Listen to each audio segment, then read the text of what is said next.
നമസ്കാരം. ഞാൻ താമസിക്കുന്നത് കപ്പലണ്ടി പാടങ്ങളുടെയും കരിമ്പ് തോട്ടങ്ങളുടെയും ഒപ്പം കുറ്റിമുല്ലച്ചെടി അതിൻ്റെ പാടങ്ങളുണ്ട്. അതിൻ്റെയൊക്കെ ഓരത്തായിട്ടാണ് എൻ്റെ ഗ്രാമം. എൻ്റെ വീടിൻ്റെ മുകളിൽ നിന്ന് നോക്കിക്കഴിഞ്ഞാൽ വൈകുന്നേരമാകുമ്പോൾ, സന്ധ്യ മയങ്ങുമ്പോൾ 6 മണി 7 മണി സമയത്ത് ചിലർ വെളിച്ചം ടോർച്ചും കൊണ്ടുവന്നിട്ടായിരിക്കും അവർ ഈ കുറ്റിമുല്ല വിടരാൻ നിൽക്കുന്ന പൂമൊട്ടുകളും അവർ പറിച്ചു കൊണ്ടുപോകും. എന്നിട്ട് അവർ ഫ്രിഡ്ജിൽ കൊണ്ടുവയ്ക്കും. പിറ്റേ ദിവസം അത് അവിടെ ഉള്ള ജംഗ്ഷനിലൊരു വണ്ടി വരും, അതിനകത്ത് കൊടുത്തയക്കും. പിറ്റേ ദിവസവും വൈകുന്നേരം ആകുമ്പോൾ ഇതേപോലെ അവിടെ വരും. കുറ്റിമുല്ല ചെടിയിൽ നിന്ന് തലേ ദിവസം എത്രമാത്രം അവർ ശേഖരിച്ചിട്ടോ അത്ര തന്നെ ഉണ്ടാകും. പിറ്റേ ദിവസവും ശേഖരിക്കും. അത് കഴിഞ്ഞ് പിറ്റേ ദിവസവും ശേഖരിക്കും. അപ്പം ഞാൻ അവരോട് ചോദിച്ചപ്പം ഇത് ഈ കുറ്റിമുല്ലയിലെ മൊട്ടുകൾ അപ്പം ഇല്ലാതായി പോവില്ലേ? ഇല്ല സ്വാമി, അത് 365 ദിവസവും നമ്മൾ എത്ര പൊട്ടിച്ചെടുക്കുന്നോ അത്ര വീണ്ടും അവിടെ ഉണ്ടാകുമെന്ന്. നല്ല കാര്യം.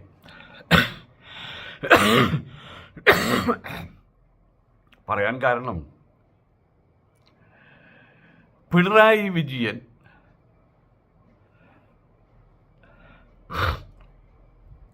അദ്ദേഹം എന്ന കുറ്റിമുല്ല,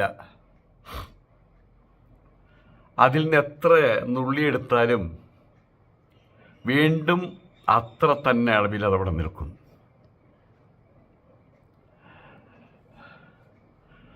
നിങ്ങൾ ഉപനിഷത്ത് മന്ത്രം കേട്ടിട്ടുണ്ടായിരിക്കും. ഓം പൂർണ്ണമദഃ പൂർണ്ണമിദം പൂർണ്ണാത് പൂർണ്ണമുദച്യതേ പൂർണ്ണസ്യ പൂർണ്ണമാദായ പൂർണ്ണമേവാവശിഷ്യതേ. ആ ശ്ലോകം എവിടെയെങ്കിലും കേട്ടിട്ടുണ്ടായിരിക്കില്ല, പക്ഷെ അല്ലെങ്കിൽ കേട്ടിട്ടുണ്ടായിരിക്കില്ല. എത്രമാത്രം അർത്ഥമുള്ളൂ. ഒരു ദീപം, ആ ദീപത്തിൽ നിന്ന് നിങ്ങൾ 100 ദീപം കൊളുത്തിയാലും ആ ദീപത്തിന് യാതൊരു വിധത്തിലുള്ള ഹാനിയും സംഭവിക്കുന്നില്ല, കുറവും സംഭവിക്കുന്നില്ല.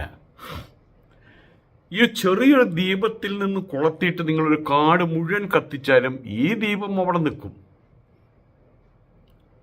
അതിൽ നിന്നുണ്ടാകുന്ന തീയിൽ നിന്നല്ലേ ഇത്രയും വലിയ തീ ഉണ്ടായത്. അപ്പോൾ അവിടെ കുറയണ്ടേ? ഇല്ല.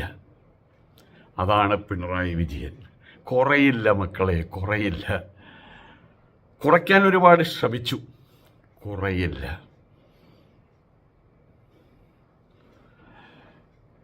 ഇവിടെ പലരും ആകാംക്ഷയോടുകൂടി കാത്തിരിക്കുകയായിരുന്നു. കഴിഞ്ഞ ഒരു മാസമായിട്ട് റിസൾട്ട് വന്നതിന് ശേഷം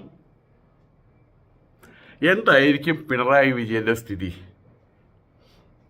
പിണറായി വിജയൻ ഇനി എവിടേക്കെങ്കിലും ഒളിച്ചോടിപ്പോകുമോ? അതോ ഭ്രാന്തളി ഓടി നടക്കുമോ? അദ്ദേഹത്തിൻ്റെ നിരാശാപൂരിതമായിട്ടുള്ള മുഖം അതൊന്ന് കാണാനുള്ളൊരു താല്പര്യമുണ്ടല്ലോ.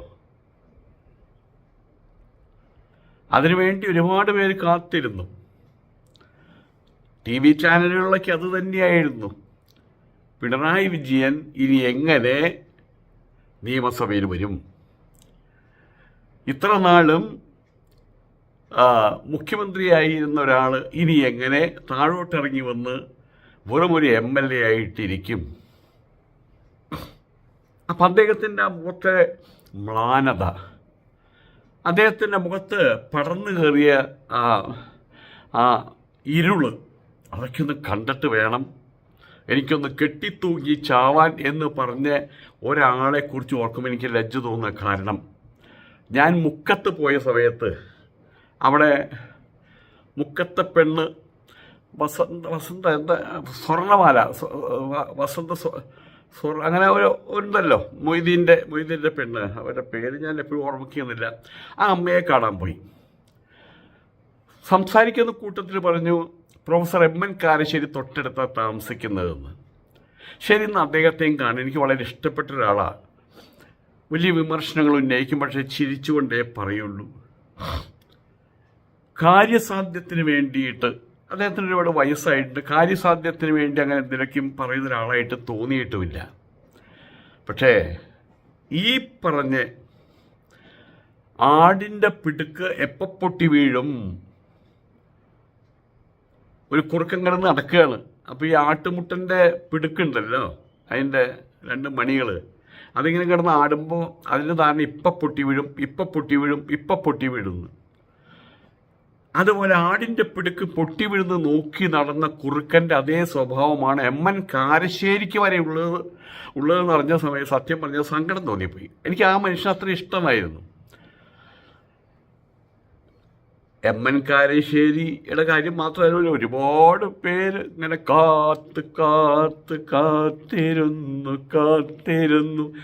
കാത്തിരുന്നതല്ല മെച്ചം.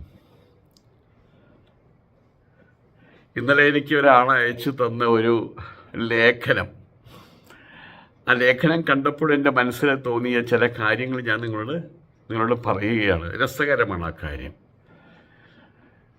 ചിലവർക്ക് കെ രമ സ്പീക്കറായിട്ട് വരണം, എന്നിട്ട് കെ രമയുടെ മുമ്പിൽ വടിയും കുത്തിപ്പിടിച്ച് സങ്കടപ്പെട്ട് കണ്ണീരൊലിപ്പിച്ച് സാർ എന്ന് വിളിക്കുന്നതൊന്ന് കേൾക്കണം, സായുജ്യമടയണം, മോക്ഷമാണത്ര ഇതൊക്കെ. അങ്ങനെ ചെയ്യുമ്പോഴാണ് ജനാധിപത്യത്തിന് സൗന്ദര്യമുണ്ടാകുക. ഇങ്ങനെയൊക്കെയാണ് അവർ വിളിച്ചു കൂവിയിരുന്നത്, അല്ലെങ്കിൽ അവർ സ്വപ്നം കണ്ടിരുന്നത്.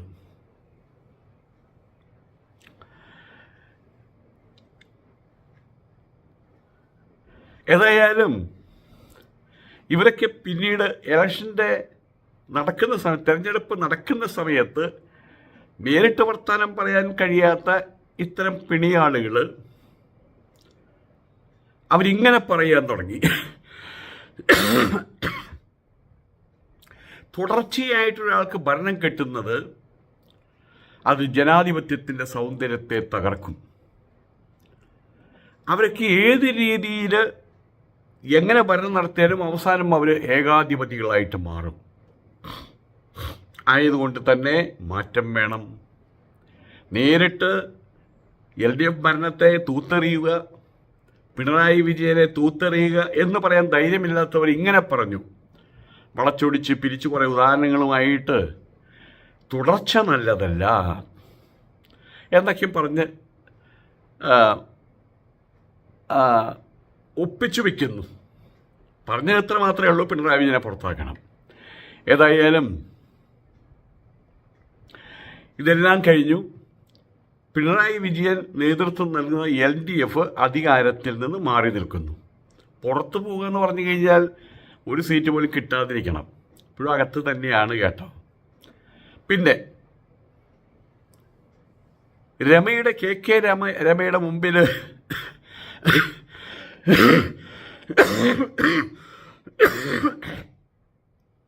വ്യത പൂണ്ട് നിൽക്കുന്ന സഖാവ് പിണറായി വിജയനെ കാണാനുള്ള ആഗ്രഹം നമ്മുടെ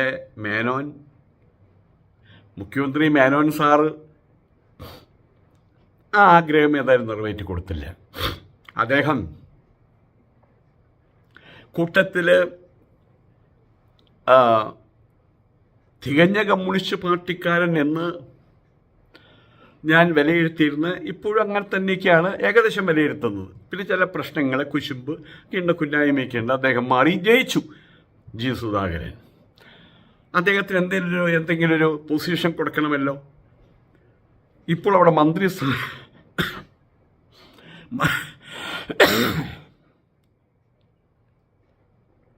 മന്ത്രിസ്ഥാനങ്ങളോ അങ്ങനെ ഏതെങ്കിലും താക്കോൽ സ്ഥാനങ്ങളൊന്നും കൊടുക്കാനില്ല. അതിന് തന്നെ അടിപിടി അവിടെ. അപ്പോൾ പ്രോടൈം സ്പീക്കർ ആ ഡ്യൂട്ടി കഴിഞ്ഞു കേട്ടോ.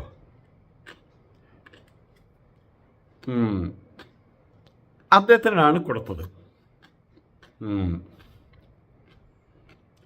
പ്രോടൈം സ്പീക്കറായിട്ട് ജി സുധാകരനെയാണ് ഏൽപ്പിച്ചത്. പിന്നീട് ഈ ആളുകൾ, ഈ ഭൈമീ കാമുകന്മാർ, ഒരു പെണ്ണിനെ പലരും കൂടി സ്നേഹിക്കുന്നതിനാണ് ദമയന്തിയെയാണ് ഭൈമി എന്ന് പറയുന്നത്. ഭീമൻ്റെ മകള് ഭൈമി. ഒരുപാട് പേര് അതിൻ്റെ പുറകിലാണ്. അതുപോലെ പിണറായി വിജയൻ തലകുനിക്കുന്നത് കാണാൻ കൂടിയ അതാണ് അവരുടെ ആഗ്രഹം. അതുകൊണ്ട് ആ ഒരു പ്രക്രിയയാണ് ഭൈമി എന്ന് വിളിക്കുന്നത് ഞാൻ. അങ്ങനെയുള്ള ഭൈമി കാമുകന്മാർ അങ്ങനെ കാത്തിരിക്കുകയായിരുന്നു, കണ്ണിലെണ്ണ ഒഴിച്ചിരിക്കുകയായിരുന്നു. GS സുധാകരൻ വരുന്നു. പിണറായി വിജയൻ അങ്ങനെ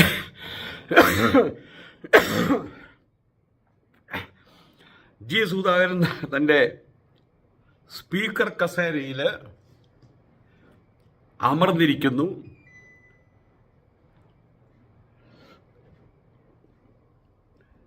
അകലെ നിന്ന് പിണറായി വിജയൻ വരുന്ന സമയത്ത് പുച്ഛത്തോടുകൂടി എന്നിങ്ങനെ പറയും. അടുത്ത് വരുമ്പോൾ ചോദിക്കും, what is your name? My name is Pinarayi Vijayan. ഇപ്പോൾ ഇവിടെ എന്തിനാണ് വന്നത്? അങ്ങയുടെ മുമ്പിൽ സത്യപ്രതിജ്ഞ ചെയ്യാൻ വേണ്ടി വന്നതാണ്. സാർ എന്ന് വിളിക്കൂ. സാർ. ഇതൊക്കെയാണ് കാണാനിരുന്നിരുന്നത്. എന്നിട്ട് എന്തായി അവസാനം? അകലെ നിന്ന് പിണറായി വിജയൻ്റെ നിഴല് കണ്ടപ്പോൾ എഴുന്നേറ്റ് നിന്നു പ്രോടൈം സ്പീക്കർ. കാരണം അദ്ദേഹം പ്രോടൈം സ്പീക്കറല്ല, സുധാകരനാ. അമ്മയുടെ ഗർഭപാത്രത്തിൽ വന്ന അന്ന് മുതൽ അദ്ദേഹം സുധാകരനാണ്. മരിക്കുന്ന സമയത്ത് പ്രോടൈം സ്പീക്കറെ കൊണ്ടല്ല ദഹിപ്പിക്കുക,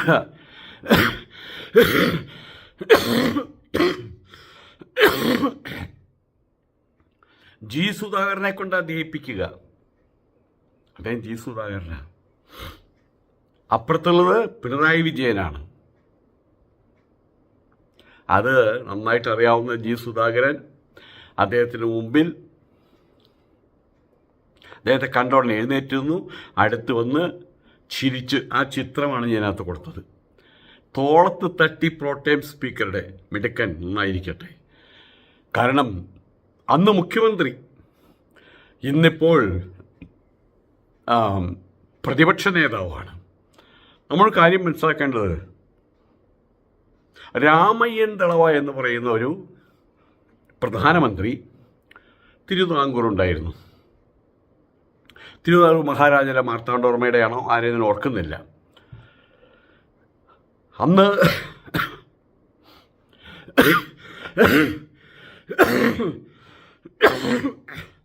ക്ഷമിക്കണം, ഇത് ഇടയ്ക്കിടയ്ക്ക് ഉണ്ടാവും കേട്ടോ, അവശതയിലാണ് ഞാനേ.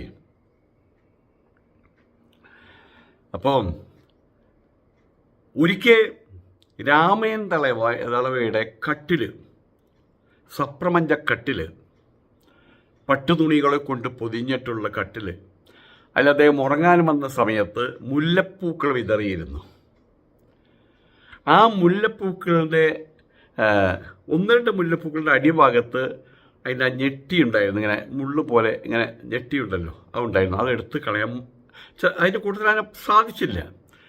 ഉടനെ അദ്ദേഹം മട്ടക്കാസം മുഴക്കി, ആരോടെ കുറേ ചീത്ത പറഞ്ഞു. ഇത് മഹാരാജാവിൻ്റെ ചെവിട്ടിലെത്തി. സസ്പെൻഡ് ചെയ്തു കുറച്ചു കാലത്തേക്ക്. രാമയ്യൻ ദളവയെ സസ്പെൻഡ് ചെയ്തു. ഓക്കെ, തിരുവായിക്ക് എതിർവായില്ല, അദ്ദേഹം അത് ഏറ്റുവാങ്ങി. രാമയ്യൻ ദളവ അപ്രത്യക്ഷനായി. അവിടെ എവിടെയുണ്ട്, ഇനിയിപ്പോൾ പ്രത്യക്ഷനോടെയും വരേണ്ട ആവശ്യമില്ലല്ലോ. അങ്ങനെ അവിടെ എന്തോ ഒരു ആവശ്യത്തിന് വലിയൊരു സദ്യവട്ടം വരികയാണ്. അവിടെ 10,000 പേർക്ക് സദ്യ, തൂശനിലയിൽ വിളമ്പണം. അന്ന് തൂശനില കിട്ടാനില്ല. കാരണം എല്ലാ തോട്ടങ്ങളിലും, വാഴത്തോട്ടങ്ങളിലും കന്ന് വെച്ച് വലുതായി വരുന്നതേ ഉള്ളൂ. ഒക്കെ 4-5 അടി ഉയരാകുന്നതേ ഉള്ളൂ. അതിൽ വെട്ടാൻ പറയാൻ പറ്റുമോ?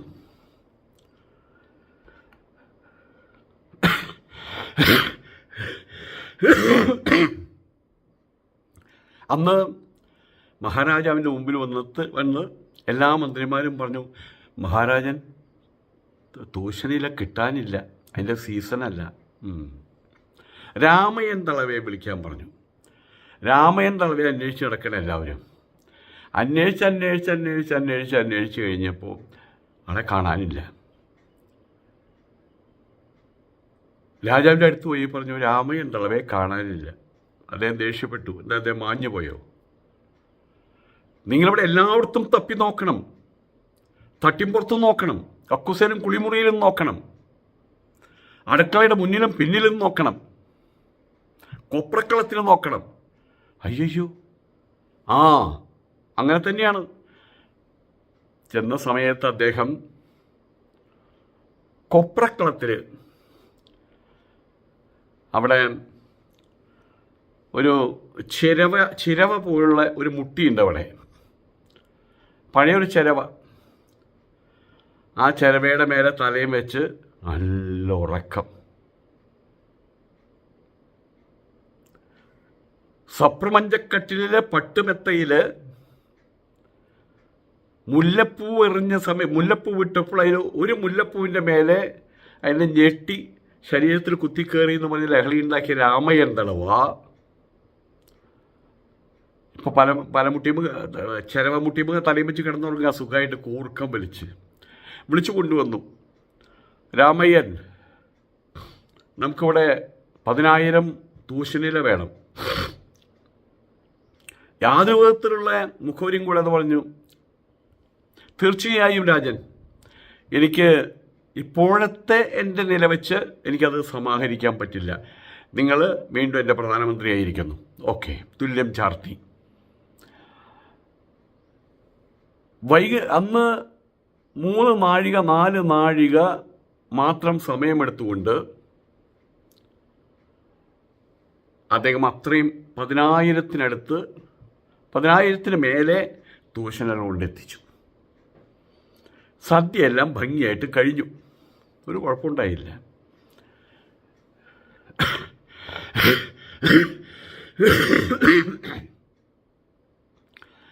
എല്ലാം കഴിഞ്ഞപ്പോൾ രാമയ്യൻ തളവയെ വിളിച്ചു, രാജാവ് വിളിച്ചു.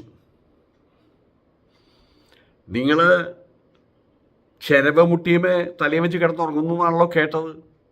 സപ്രപഞ്ചക്കെട്ടിൽ കിടക്കുമ്പോൾ നിങ്ങൾക്ക് പോരാ അല്ലേ? മഹാരാജൻ, സപ്രപഞ്ചക്കെട്ടിൽ കിടന്നപ്പോൾ മുല്ലപ്പൂവിൻ്റെ ഞെട്ട് കുത്തിക്കേറിയത് തിരുവിതാംകൂറിൻ്റെ പ്രധാനമന്ത്രിയുടെ ശരീരത്തിലാണ്. അയാൾക്ക് ഉറങ്ങാൻ പറ്റില്ല. പക്ഷെ കൊപ്രക്കളത്തിൽ കിടന്നുറങ്ങിയത് വെറും രാമയ്യൻ തളവ മാത്രമാണ്. അങ്ങനെയൊക്കെ എവിടെ കിടന്നാലും ഉറങ്ങാൻ പറ്റും. അതുപോട്ടെ, നിങ്ങൾ ഈ ഇല എവിടെ നിന്നാണ് ഉണ്ടാക്കിയത്? ആർക്കും കിട്ടാത്ത ഇല. എല്ലാ തോട്ടവും വെട്ടി നശിപ്പിച്ചു മഹാരാജൻ. നമുക്ക് ഇലയല്ലേ വേണ്ടത്? ആ തോട്ടത്തിൻ്റെ പൈസ കൊടുത്തേക്ക് കേട്ടോ. രാജാവ് തരിച്ചുപോയി. ഇവിടെ ഭരണപക്ഷത്തിരിക്കുന്ന പിണറായി വിജയൻ എന്ന മഹാത്മാവ് 100,000 പ്രശ്നങ്ങളുടെ പഞ്ചാഗ്നി മധ്യത്തിലാണ് നിൽക്കുന്നത്. അതിനുള്ള ആരെങ്കിലും വന്ന് കുത്തി നോവിച്ചു കഴിഞ്ഞാൽ, ആവശ്യമില്ലാത്ത ചോദ്യങ്ങൾ ചോദിച്ചു കഴിഞ്ഞാൽ അദ്ദേഹത്തിന് ദേഷ്യം വന്നില്ലെങ്കിൽ അത്ഭുതമുള്ളൂ. അത് കള്ളത്തരമായിരിക്കും അർത്ഥം. അപ്പോൾ ദേഷ്യം വരണം. അതാണ് യഥാർത്ഥത്തിലുള്ള ആർജവം. ഏതായാലും ജി സുധാകരനെ സാറേ അല്ലെങ്കിൽ കെ രമയെ സാറേ എന്ന് വിളിക്കുന്ന ആ ഒരു അവസ്ഥ കാണാനുള്ള തുച്ഛമായിട്ടുള്ള, അല്പമായിട്ടുള്ള, മ്ലേച്ഛമായിട്ടുള്ള മാനസിക നില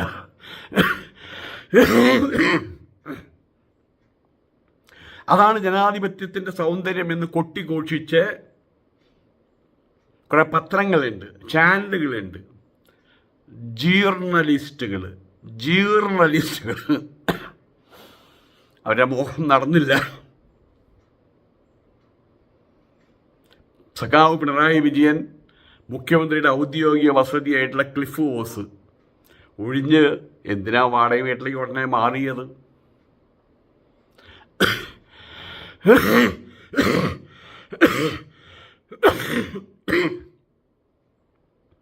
അദ്ദേഹത്തിന് അവിടെ തുടരാമായിരുന്നു. കാരണം അദ്ദേഹം പ്രതിപക്ഷ ലീഡർ.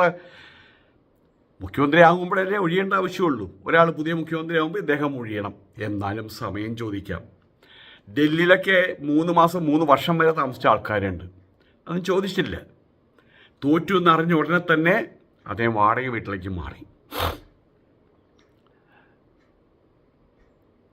ഒരു രാജാവ് അങ്ങനെ പാതാളത്തിലോട്ട് നിബന്ധിച്ചു.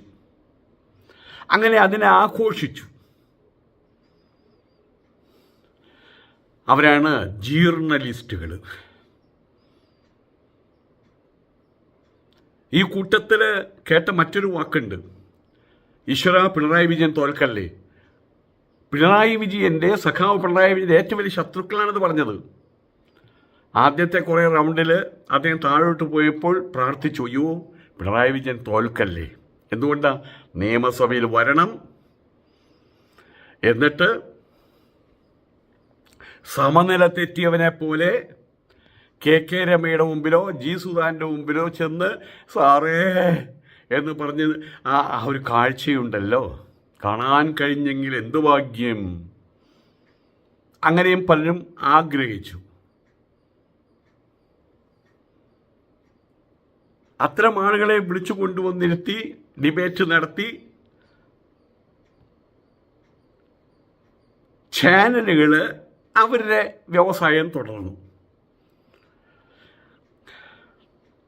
ഈ രാജ്യത്തെന്നല്ല, എല്ലായിടത്തും സംസ്ഥാനങ്ങളിൽ എല്ലായിടത്തും എത്രയോ പേര് വന്നിട്ടുണ്ട് ഭരണത്തിൽ. ഭരണം നഷ്ടപ്പെട്ടപ്പോൾ പ്രതിപക്ഷത്തേക്ക് മാറിയിട്ടുമുണ്ട്. അവരൊക്കെ ഔദ്യോഗിക വസതി ഒഴിഞ്ഞിട്ടുണ്ട്.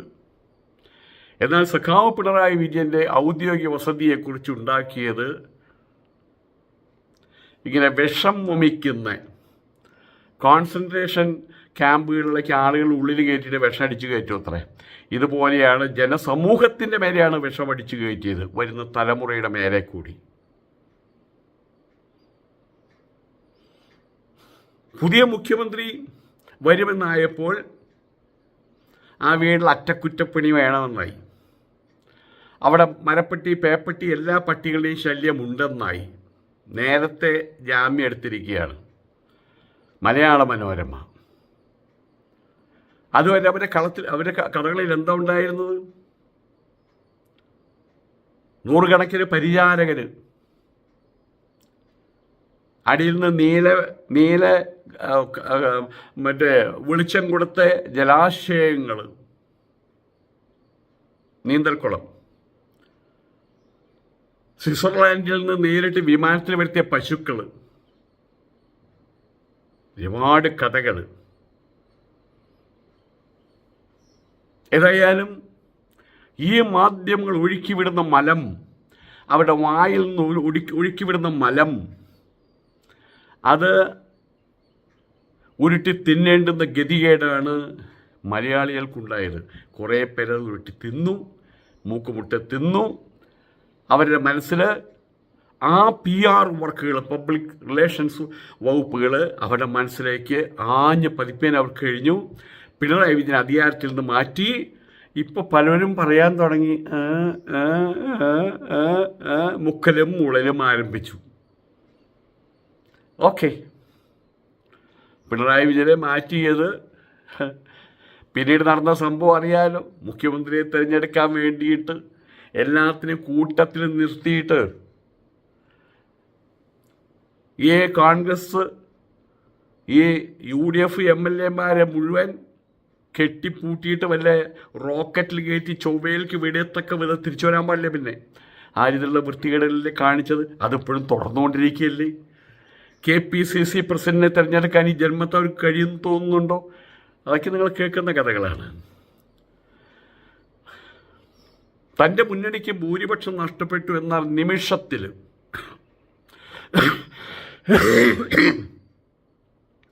യാതൊരു വിധത്തിലുള്ള അനാവശ്യമായിട്ടുള്ള പ്രസ്താവനകളും പറയാതെ, എന്നെ തോൽപ്പിച്ചത് അവരാണ്, ഞങ്ങൾ തോറ്റിട്ടില്ല എന്നൊന്നും പറയാതെ തൻ്റെ മന്ത്രിസഭയുടെ രാജി ഉടനെ തന്നെ ഗവർണർക്ക് എത്തിച്ചു. പുതിയ മുഖ്യമന്ത്രിയെ തിരഞ്ഞെടുക്കാനുള്ള നടപടികളിലേക്ക് കടക്കുന്നതിന് മുമ്പ് തന്നെ കാവൽ മുഖ്യമന്ത്രി ആയിരുന്നപ്പോൾ ക്ലിഫ് ഹൗസ് ഉപയോഗിക്കാമായിരുന്നു.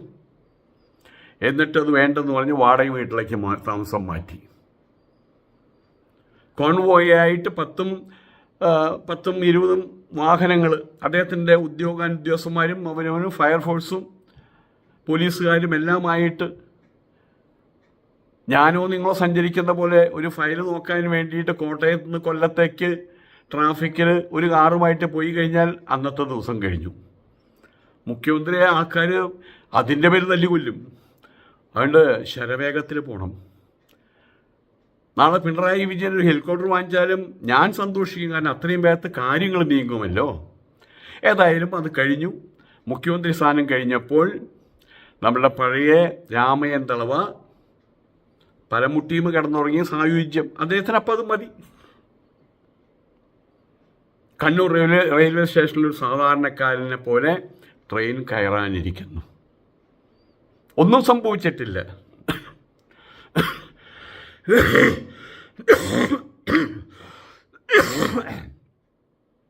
അതാണ് ഒരു കമ്മ്യൂണിസ്റ്റുകാരൻ, അതാണ് ഒരു സഖാവ്. അതിൻ്റെ പേരാണ് അന്തസ്സ്, ആഭിയാത്യം, തറവാടിത്തം. അഥവാ തറവാടിത്തത്തിൻ്റെയും അന്തസ്സിൻ്റെയും ആഭിയാത്യത്തിൻ്റെയും മനുഷ്യരൂപം. അതാണ് മഹാനായിട്ടുള്ള സഖാവ് പിണറായി വിജയൻ. വലതുപക്ഷ മാധ്യമങ്ങളുണ്ട്, മനോരമ തുടങ്ങിയ മാധ്യമങ്ങൾ. അവർ പല കാര്യങ്ങളും വളച്ചൊടിച്ച് പിരിച്ച് ചതച്ച് ആണ് നമ്മുടെ മുമ്പിൽ കാണിക്കുക. പിണറായി വിജയൻ സഖാവ് ഒരിക്കൽ പറഞ്ഞിട്ടുണ്ട്, അധികാരം വരും, അധികാരം പോകും. ഇതിനേക്കാൾ എത്രയോ വലിയ പ്രശസ്തന്മാർ ഒരു സുപ്രഭാതത്തിൽ എല്ലാം ഇട്ടെറിഞ്ഞ് ഒളിച്ചോടിപ്പോയ കഥകൾ നമ്മൾ കേട്ടിട്ടുള്ളതാണ്.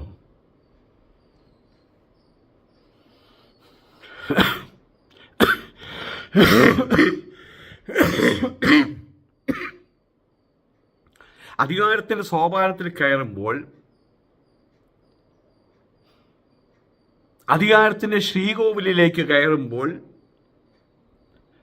അവിടുത്തെ ഡ്യൂട്ടി, പൂജ എന്നിത്യാദി കാര്യങ്ങൾ കഴിയുമ്പോൾ പുറത്തേക്ക് ഇറങ്ങി വരുന്ന മേൽശാന്തിയുടെ പോലെ അധികാരത്തിൻ്റെ ശ്രേണി കയറുമ്പോൾ ഇറങ്ങേണ്ടി വരും, ഇന്നല്ലെങ്കിൽ നാളെ. ആ ഒരു കാര്യം നല്ല ബോധ്യം വേണം എന്ന് പറഞ്ഞ് പിണറായി വിജയൻ സഖാവ് തന്നെയാണ്.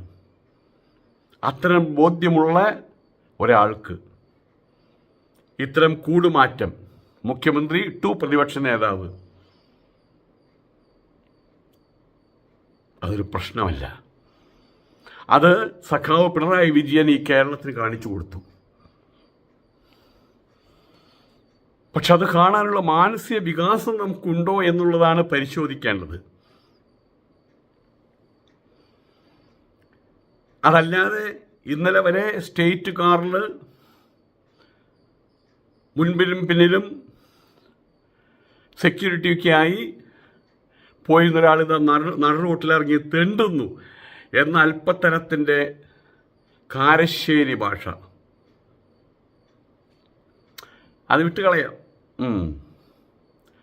ജനാധിപത്യത്തിൽ നടക്കുന്ന ഈ മാറ്റങ്ങൾ ഏറെ സ്വാഭാവികതയോടെ സഖാവ് പിണറായി വിജയൻ കാണാൻ കഴിഞ്ഞു. കാരശ്ശേരി മാഷേ, നിങ്ങളെപ്പോഴും ഞാൻ കാരശ്ശേരി മാഷേ എന്ന് തന്നെയാണ് വിളിക്കുന്നത്, നാളെയും അങ്ങനെ വിളിക്കുള്ളൂ.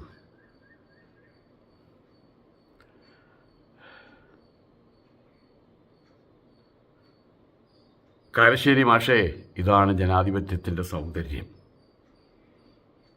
അത് കെ രമയാണെങ്കിലും ജി സുധാകരനാണെങ്കിലും ഇനി കാരശ്ശേരി തന്നെ പ്രോടൈം സ്പീക്കറായിരുന്നാലും തൻ്റെ ഡ്യൂട്ടി എന്താണ്? സത്യപ്രതിജ്ഞ ചെയ്യണം. ആരുടെ മുമ്പിൽ?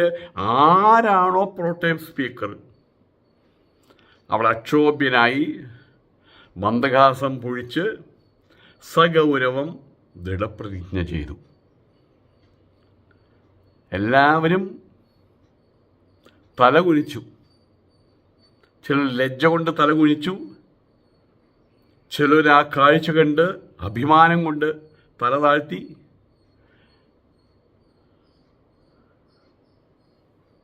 അവരുടെ ആ സ്നേഹം, ബഹുമാനം അതവിടെ കാണിച്ചു കൊടുത്തു. UDFിൻ്റെ രാഷ്ട്രീയ പാപ്പരത്വം അതാണ് ഇവിടെ വെളിപ്പെടുന്നത്. ഇപ്പം എല്ലാവർക്കും അറിയാവുന്ന കാര്യമാണ്. പിണറായി വിരുദ്ധത, അതിൻ്റെ അവസാനമില്ലാത്ത ആക്രോശങ്ങൾ.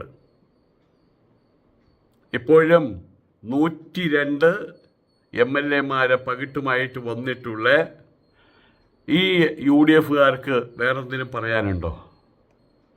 ചാനലുകൾക്ക് വേറെന്തെങ്കിലും പറയാനുണ്ടോ? ഒരു ബദൽ വികസന കാഴ്ചപ്പാട് വയ്ക്കാറായിട്ടില്ല. ബദൽ രാഷ്ട്രീയമോ മുന്നോട്ട് വയ്ക്കാനില്ല.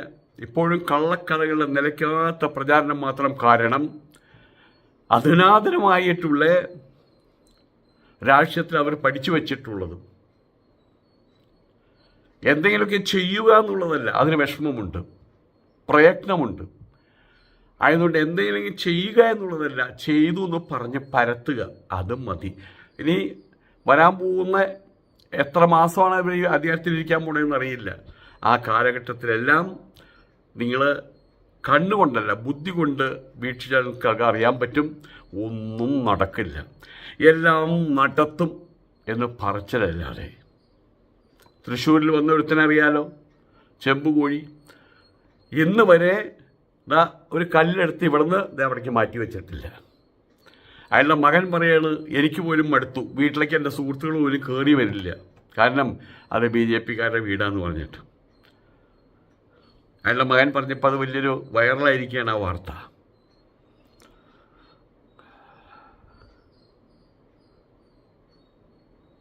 ഉമാ തോമസ്, അവരുടെ ഭർത്താവ് എല്ലാവരും ബഹുമാനിതരായിട്ടുള്ള എതിരായിട്ടുള്ള ആളുകൾക്ക് പോലും അദ്ദേഹം വ്യക്തിപരമായിട്ട് ബഹുമാനിതരാണ്. എനിക്ക് വളരെ ഇഷ്ടമുള്ള ഒരാളാണ്. ഒരിക്കൽ ഞാൻ തൊടുപുഴയിൽ നിന്ന് മൂലമറ്റത്തേക്ക് പോകുമ്പോൾ അടുത്ത ബസ് സ്റ്റോപ്പിലേക്ക് നടന്നു പോകുന്ന സമയത്ത് ഒരു കാറ് വന്ന് നിർത്തി. ഞാനന്ന് മഞ്ഞവസ്ത്രധാരിയാണ്, ബ്രഹ്മചാരി ബ്രഹ്മചൈതന്യാണെന്ന്. സ്വാമി എവിടേക്കാന്ന് ചോദിച്ചു. അല്ല, ഞാനിവിടെ മൂലമറ്റം വരിക, ഞാൻ കൊണ്ടാക്കാം, കയറും. അപ്പോൾ ഈ ഡോർ തുറന്ന് കയറും. ഞാൻ കയറി. ചോദിച്ചു, ആരാന്ന് ചോദിച്ചു. ഞാൻ MLA ആണ്, PT തോമസ്. PT തോമസ് അല്ലേ? അതെ, തോമസ്. ഓക്കെ. പിന്നെ എവിടെ നിന്നാണ്, എന്താണ്? തൃശ്ശൂരാണ്. തൃശ്ശൂർ ഞാൻ അയ്യന്തോളം എനിക്കറിയാം. എന്നാൽ ചെയ്ത കാര്യം ആ സ്പോട്ടിൽ കൊണ്ട് അവിടെ നിർത്തുകയും ചെയ്തു. അവസാനം അദ്ദേഹം പറഞ്ഞത്, ഇനി എത്ര ദിവസം ഇവിടെ ഉണ്ടാവും? ഞാനിവിടെ ഇങ്ങനത്തെ 1-2 പ്രോഗ്രാം ഉണ്ട്, കഴിഞ്ഞാൽ പോകും. എവിടേക്കും പോകണ്ട, ഇതാ നല്ല സ്ഥലം, നല്ല അന്തരീക്ഷം കണ്ടില്ലേ എന്നും പറഞ്ഞ് അദ്ദേഹം പിന്നെ കണ്ടിട്ടില്ല. അദ്ദേഹത്തിൻ്റെ ഭാര്യയാണ് ഉമാ തോമസ്. അവരും നിലപാടുകളുള്ള സ്ത്രീയാണ്. അവർ മുഖ്യമന്ത്രിയുടെ സത്യപ്രതിജ്ഞ ചടങ്ങിൽ ഓടി വരുന്നത് ഞാൻ കണ്ടു. പിണറായിയുടെ അടുത്ത് വന്ന് അച്ഛൻ്റെ മുമ്പിൽ മകൾ നിൽക്കുന്നവരിൽ നിന്ന് തൊഴുത് നിന്ന് കണ്ടതല്ലേ. കാരശ്ശേരി മാഷേ, നിങ്ങളെ ഇനിയും ഞാൻ കാരശ്ശേരി മാഷേ എന്നേ വിളിക്കുള്ളൂ കേട്ടോ. കാരശ്ശേരി മാഷേ, അതാണ് ജനാധിപത്യത്തിൻ്റെ സൗന്ദര്യം. ധാർഷ്ട്യവും ധിക്കാരവും ഗൗരവവും അഹങ്കാരവും തലക്കനവും സുഖലോലുപതയും അധികാരവർഗവും ഒക്കെ ചേർത്ത് നിങ്ങളൊക്കെ പുഴുങ്ങിയുണ്ടാക്കിയ പിണറായി വിജയൻ എന്ന സത്വം ഭീകരരൂപി, ആ ഒരൊറ്റ ചിത്രം കൊണ്ട് നിങ്ങളുടെ പക്ഷത്ത് തന്നെയുള്ള ഒരാൾ റദ്ദാക്കിക്കളഞ്ഞു, ഉമാ തോമസ്. അതാണ് സുഹൃത്തെ ജനാധിപത്യത്തിൻ്റെ വെറും സൗന്ദര്യമല്ല, സ്ഫോടനാത്മകമായിട്ടുള്ള സൗന്ദര്യം. ഇന്നിപ്പോൾ പ്രോട്ടൈം സ്പീക്കറുടെ ചെയറിൽ നിന്ന് എഴുന്നേറ്റ് വന്ന് ആരാണ്? എല്ലാ പ്രോട്ടോക്കോളും തെറ്റിച്ചിരിക്കുകയാണ് വാസ്തവത്തിൽ പ്രോട്ടൈം സ്പീക്കർ. ആ ചെയറിൽ നിന്ന് എഴുന്നേറ്റ് വന്ന് കൂപ്പ് കൈയോടുകൂടി നിൽക്കുന്ന ജി സുധാകരൻ്റെ തോളിൽ തട്ടിയിട്ട് ഒരു സാന്ത്വനം, സ്നേഹപൂർവ്വം തോളിൽ തട്ടിയിട്ട്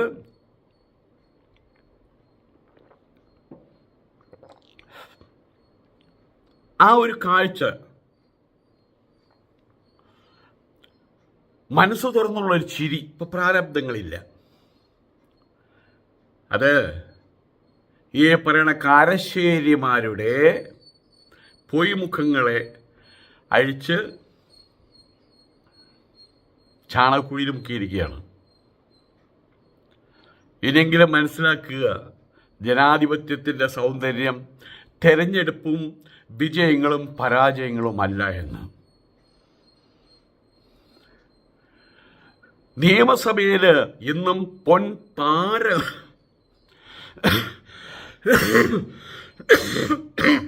ഇന്നും പൊൻതാരകമാണ് ശ്രീ പിണറായി വിജയൻ. ഭരണപക്ഷത്ത് നടക്കുന്ന കാര്യങ്ങളൊക്കെ നമ്മൾ കാണുന്നുണ്ട്. ഒരു പെണ്ണ് മാങ്കൂട്ടത്തിൽ എന്ന് പറയുന്ന MLA ഒന്നുമല്ലാതെ തീർത്ത ഒരു കുലട പെണ്ണ് അത് കെട്ടിപ്പിടിച്ച് നിൽക്കുന്ന ഫോട്ടോ മുഖ്യമന്ത്രിയുടെ. എനിക്കോ നിങ്ങൾക്ക് പറ്റുമോ? മുഖ്യമന്ത്രിയുടെ അടുത്ത് പോകണമെങ്കിൽ 10 കടമ്പകൾ കിടക്കണം.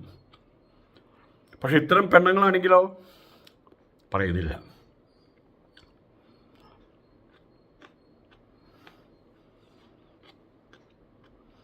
ഏതായാലും പിണറായി വിജയൻ്റെ ഗ്രാഫ് പറഞ്ഞു വരുന്നത്, യെസ്, സതീഷ് കോയ എന്ന് പറയുന്നവൻ അവനവിടെ നിന്ന് ഇപ്പോഴേ തുടങ്ങി അവൻ്റെ വളിച്ച വായയിലൂടെയുള്ള ചളിഞ്ഞ വർത്തമാനങ്ങളും പ്രവർത്തനങ്ങളും. പക്ഷേ ഇന്നിപ്പോൾ എല്ലാവരും കാത്തിരിക്കുന്നത് തൃശ്ശൂർ പൂരം 38 മണിക്കൂറോ മറ്റോ ആണ്. പൂരങ്ങൾ അവിടെ നടക്കുന്നു, ഇവിടെ നടക്കുന്നു, ഇവിടെ നടക്കുന്നു, അവിടെ നടക്കുന്നു. പക്ഷേ അവസാനം ഒരു കാത്തിരിപ്പുണ്ട്.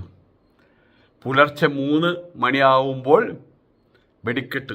അതിങ്ങനെ ചുവന്ന ആ ഒരു മത്താപ്പ് കത്തുനിന്ന് ഇങ്ങനെ കാത്ത് ആ സമയത്ത് നിശബ്ദമാണ് കേട്ടോ അവിടെ.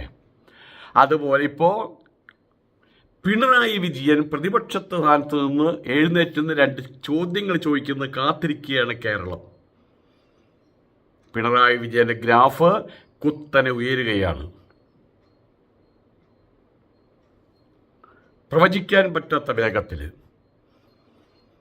സമഗ്ര വികസനത്തിൻ്റെ തുറമുഖത്തേക്ക് കേരളത്തെ അടുപ്പിച്ച ആ കപ്പിത്താനോട് മാധ്യമസൃഷ്ട നുണകളെ അതിജീവിച്ച ഒരു ജനത സ്നേഹവാത്സ്യങ്ങൾ ചുരുങ്ങിയാണിപ്പോൾ.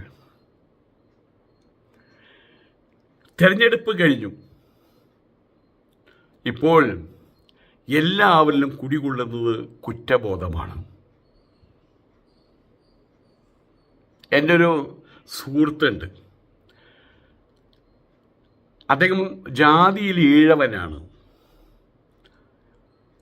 പക്ഷേ ഭാരതീയ ജനതാ പാർട്ടി വന്നു കഴിഞ്ഞാൽ അയാളുടെ ധാരണ അയാൾ ഹിന്ദുവാകുമെന്നാണ്. കാരണം ഹിന്ദു മതത്തിലെ ഈഴവന് സ്ഥാനമില്ല. അയാൾ അവരനാണ്, മാറി നിൽക്കേണ്ടുന്നവനാണ്. BJP വന്നാലോ, ഞാൻ BJPക്കാരെന്ന് പറഞ്ഞാലോ ഹിന്ദുവായി മാറി. അതുവരെ ഈഴവനാണ്, പറയനാണ്, പുലയനാണ്, നായരാണ്, ഭട്ടരാണ്. BJPക്കാരെന്ന് പറഞ്ഞാൽ ഹിന്ദുവാണ്. അങ്ങനെ ഒരു ഹിന്ദു ഇല്ലടോ.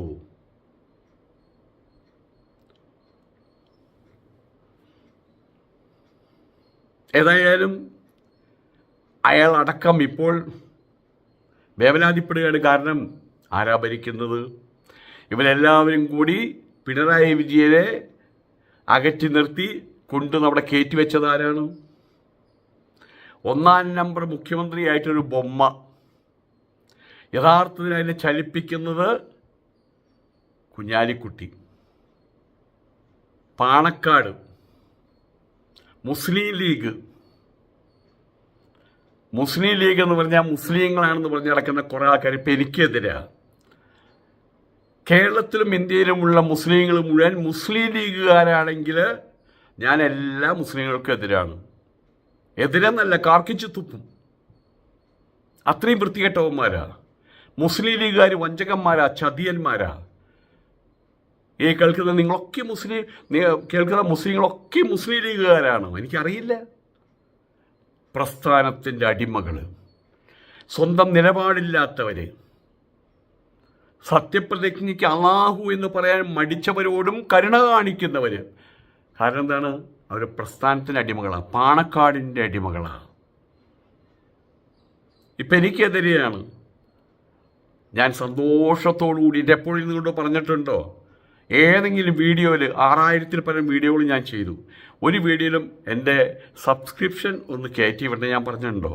നിങ്ങൾക്ക് ഇഷ്ടമുണ്ടെങ്കിൽ മതി, ഇറങ്ങിപ്പോടേ. ഇപ്പം ഈ കഴുതരാമന്മാർ, ഈ പാണക്കാട്ട് മറ്റവന്മാരുടെ അടിമകൾ ഇറങ്ങിപ്പോയിക്കൊണ്ടിരിക്കുക. എനിക്ക് ഒറ്റ പ്രാർത്ഥനയേ ഉള്ളൂ, ആ തെണ്ടികൾ വീണ്ടും കയറി വരരുത്, അത്ര മാത്രമേ ഉള്ളൂ.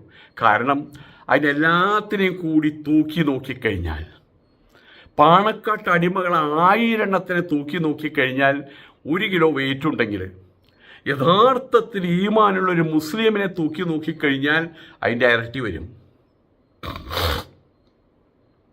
ഈമാനില്ലാത്ത, അള്ളാഹുവിനോട് കൃപയില്ല, അള്ളാഹുവിനോട് ബഹുമാനമില്ലാത്ത, പ്രവാചകനോട് സ്നേഹമില്ലാത്ത, വിശുദ്ധ ഖുർആൻ തൊട്ടു നോക്കാത്ത ഒരു മന്ത്രവാദി വർഗമാണ് ഈ പാണക്കാട്ടുകാർ. അതിൻ്റെ പുറകിൽ നിൽക്കുന്നവരെ പിന്നെ കുറിച്ച് ഞാൻ അവരുടെ ക്വാളിറ്റി ഞാൻ പറയേണ്ടതല്ലോ, അത് നമുക്കതിന് വേറെ വിഷയം. ഏതായാലും ഇപ്പോൾ കുറ്റബോധമാണ് ഈ പറഞ്ഞ ആളുകളടക്കം. ഇപ്പം കയറി വന്നിരിക്കുന്ന 1 നമ്പർ ഒരു ബൊമ്മക്കുട്ടി, അതും കുഞ്ഞാലിക്കുട്ടി തന്നെ. മുഖ്യമന്ത്രി സ്ഥാനത്തിരിക്കുന്ന സതീശൻ കോയയെ ഒരു പടമാക്കി വെച്ചിരിക്കുക, പുറകിൽ നിൽക്കുന്നത് കുഞ്ഞാലിക്കുട്ടി. ഇനി 2ാം സ്ഥാനം ആർക്കാ വേണ്ടത്? 2ാം സ്ഥാനം ആഭ്യന്തരമന്ത്രിക്ക്. പക്ഷെ ഇന്നേ സമയം വരെ ഒരു രംഗത്തും 2ാം സ്ഥാനത്ത് അവരോധിച്ചിട്ടില്ല രമേശ് ചെന്നിത്തല നായരെ.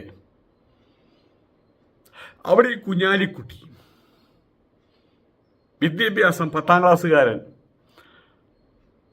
1ാം സ്ഥാനവും 2ാം സ്ഥാനവും 3ാം സ്ഥാനം പോച്ച്. ഇപ്പോൾ ഈ പയ്യൻ, ഈ സുഹൃത്ത് പറയാണ് ഇങ്ങനെയൊന്നും വിചാരിച്ചില്ല എന്ന്. അപ്പം ഞാൻ പറഞ്ഞു, ഞാനൊരു വാക്ക് പറഞ്ഞോട്ടെ. പറഞ്ഞു അയ്യോ വേണ്ട സ്വാമി എന്നായി. എന്നൊരു കാര്യം ചെയ്യും, അടുത്ത കടയിൽ വിട്ട് ആ കോലുമിഠായി വാങ്ങിച്ച് വായിലിട്ട് ഇനി പറയേ പറ്റൂ എന്ന് പറഞ്ഞു ഞാൻ. അപ്പോൾ പലരും കുറ്റബോധമുണ്ട്. ഇനി അത് വർദ്ധിക്കാൻ പോകുന്നേ ഉള്ളൂ. ഒരു നല്ല ഭരണാധികാരിയോട് ചെയ്തത് അനീതിയായിരുന്നു എന്നവർ തിരിച്ചറിഞ്ഞു. 41 ദിവസമായിട്ടില്ല അതിനു മുമ്പ്. ഇപ്പോൾ പിണറായി വിജയൻ നിയമസഭയിൽ കയറി വരുന്നതും പ്രതിപക്ഷ നേതാവിൻ്റെ സ്ഥാനത്തിരിക്കുന്നതും അദ്ദേഹം സംസാരിക്കുന്നതൊക്കെ എപ്രകാരമായിരിക്കും? കിം ആസീത, കിം പ്രമാഷേത, കിം വ്രജേത. അദ്ദേഹം എങ്ങനെ നടക്കും, എങ്ങനെ ഇരിക്കും, എങ്ങനെ സംസാരിക്കും?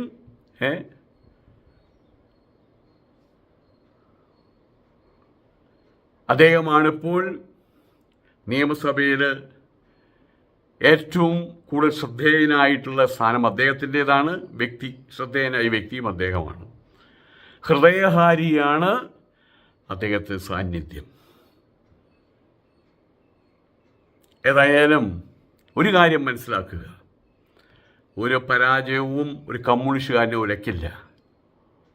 ചെഗുവേര പറഞ്ഞിട്ടുണ്ട്, 60 കിലോ 65 കിലോ തൂക്കമുള്ള എന്നെ നിങ്ങൾക്ക് വെടിവെച്ച് വീഴ്ത്താം, പക്ഷേ എൻ്റെ വാക്കുകൾ. ഒരിക്കൽ MN വിജയൻ സാറോ മറ്റോ പറഞ്ഞു, മാഷോടൊരു ചോദ്യം ചോദിച്ചു, മാഷക്ക് ഉത്തരമില്ല. മാഷ് കുട്ടിയെ പിടിച്ച് പുറത്താക്കി.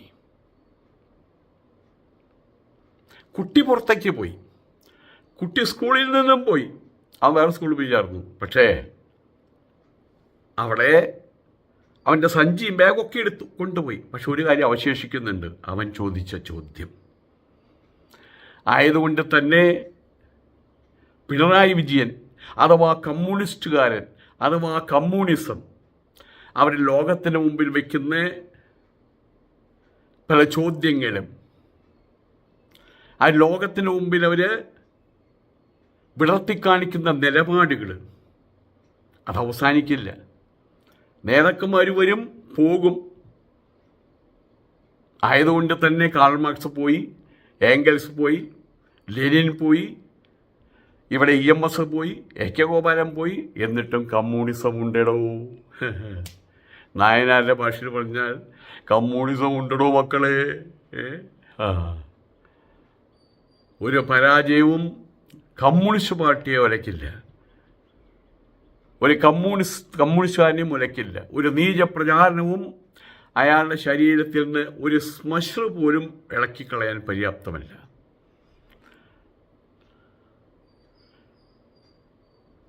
ആ പാട്ടെനിക്കറിയില്ല, പക്ഷെ ഓർമ്മ വരിക, ചോര വീണ മണ്ണിൽ നിന്നുണർന്നു വന്ന് പൂമരം,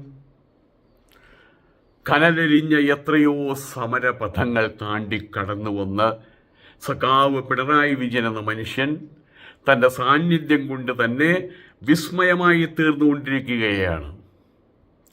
ഇന്ന് പിണറായിക്കൊപ്പം തലപ്പൊക്കമുള്ള അത്രയേറെ കഠിനവും ത്യാഗനിർഭരവുമായിട്ടുള്ള ജീവിതത്തിലൂടെ കടന്നു വന്ന് വേറൊരാളുണ്ടോ കേരളത്തിൽ? പിണറായിക്ക് തുല്യം ഒരാൾ മാത്രമേ ഉള്ളൂ. പിണറായിക്ക് തുല്യം പിണറായി മാത്രം.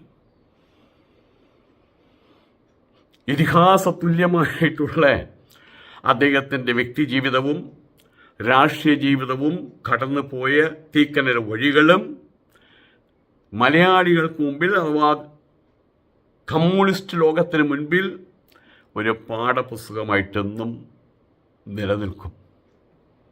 അഭിവാദ്യങ്ങൾ സഖാവേ, അങ്ങയുടെ മുമ്പിൽ സാഷ്ടാംഗ പ്രണാമങ്ങൾ സഖാവേ. ഒരു കാര്യം കൂടി പറയാനുള്ളത്, മിസ്റ്റർ VK ദിലീപ്, അദ്ദേഹമാണ് ഈ ലേഖനത്തിൻ്റെ ഉടമസ്ഥൻ, എഴുതിയിട്ടുള്ളത്. ഞാൻ എൻ്റേതായിട്ടുള്ള ഭാഷയിലൂടെ നിങ്ങൾക്ക് പറഞ്ഞ് കേൾപ്പിച്ചു തന്നു എന്ന് മാത്രം. നമസ്കാരം.